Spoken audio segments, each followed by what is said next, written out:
সবকিছু শেষে আমি যা বুঝলাম, আমি যেমন আমি তেমনই যথেষ্ট। আমার প্রতিটা ভাঁজ, প্রতিটা ক্ষত, প্রতিটা অপূর্ণতা আমার গল্পেরই ভাঁজ, বা বলতে পারেন আমার গল্পেরই অংশ। পারফেকশন বলে আসলে কিছু হয় না। হ্যালো এভরিওয়ান, আসসালামু আলাইকুম। আসিফ ফারজানা ব্লগসের আরও একটি ভিডিও নিয়ে চলে এলাম। তো দেখতেই পাচ্ছেন গরুর মাংস, চাল, ডাল সব মিলিয়ে কি হচ্ছে? হ্যাঁ, বিরিয়ানি হচ্ছে। বাসায় আজকে বিরিয়ানি করা হবে। বলেছিলাম না যে ওপরে ঘর হচ্ছে, তো সেইটার লিলটার ঢালাই হচ্ছে। তো বাসায় বিরিয়ানি রান্না হয়, তাদের জন্যও হয়, আমাদের জন্যও হয়। গরুর মাংস দিয়ে বিরিয়ানি করছে, শুধু আমাদের জন্য বা মিস্ত্রিদের জন্য না, আমার চাচি শাশুড়ি, ফুপি শাশুড়ি, যেহেতু পাশাপাশি বাসা, পিকনিকের মতো করে আমরা করে নিলাম। তো আজকে অনেক মশলা করেছি, মশলা প্রায় শেষ।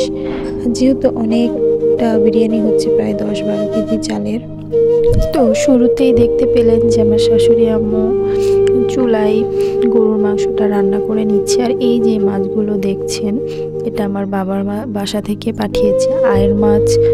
আর যেহেতু আমার জামাই তেলাপিয়া মাছ পছন্দ করে, তো এই মাছগুলো পাঠিয়েছে। কিছুদিন আগে ভাইয়া নওগাঁয় গেছিলো ভাইয়ার বন্ধুর বাসায়, সেখান থেকে মাছগুলো নদী থেকে মেরে নিয়ে আসছে, তো আমার জন্য পাঠিয়েছে। বাবা মা যেটাই খায়, আসলে আমি বাসায় থাকলে হয়তো বা আমি খেতে পারতাম। সবসময় মা বা বাবার মন এটাই বলে, তো যেটাই নিয়ে আসবে সেটাই আমার জন্য রেখে দিবে বা যেভাবে হোক পাঠিয়ে দিবে।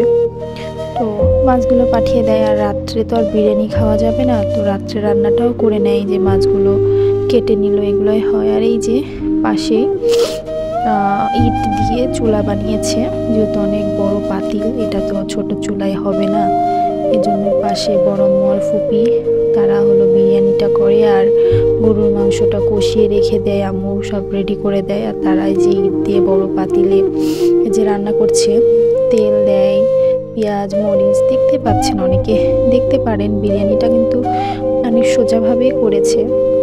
আমি কিন্তু পারতাম না বিরিয়ানি, আজকে শিখে নিলাম।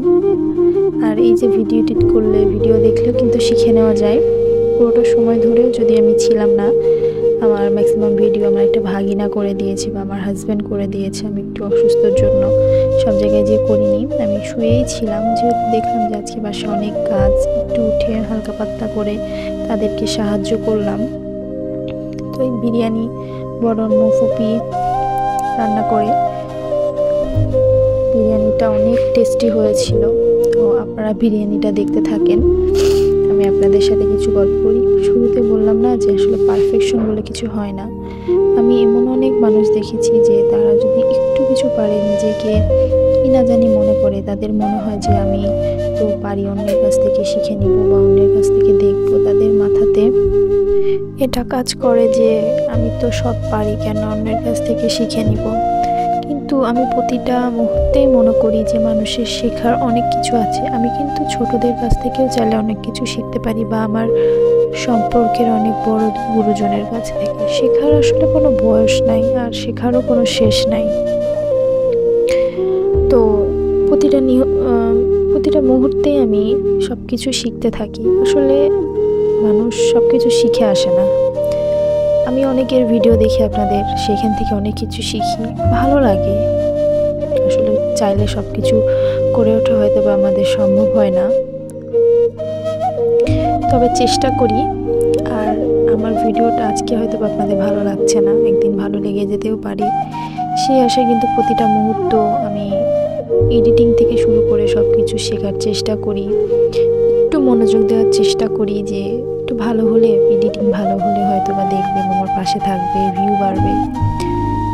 তো অনেক সময় যখন দেখি যে আমার ভিউ বা লাইক কমেন্ট অনেক কম বা সাবস্ক্রাইব কমে যাচ্ছে, তো কষ্ট লাগে বা মন খারাপ হয়। কারণ এই যাত্রায় সকলে অনেক কষ্ট করে, আমি যেটা মনে করি বা আমি যতটুকু দেখি। অনেকের বাচ্চা আছে, অনেকের সংসার আছে, সব কিছু সামলে কিন্তু ভিডিও করা, এডিটিং করা, অন্যের ভিডিও দেখা একটু হেসেল হয়ে যায়। তো আমার বারবার একই রিকোয়েস্ট, দেখবেন পুরো ভিডিওটা, আজকে ভালো লাগছে না, একদিন ভালো লাগবে। তো দেখতে দেখতে বিরিয়ানি হয়ে যায় আর বিরিয়ানিটি খেয়ে নিই আমি। আমার খুব খিদা পেয়েছিল না, আমি একদম খিদা সহ্য করতে পারি না। প্লেটে নিয়ে এসে আমি আর আমার বর খাই। আর এই যে সন্ধ্যায় নাস্তাতে চা থাকে রোজ, এটা আপনারা দেখেন।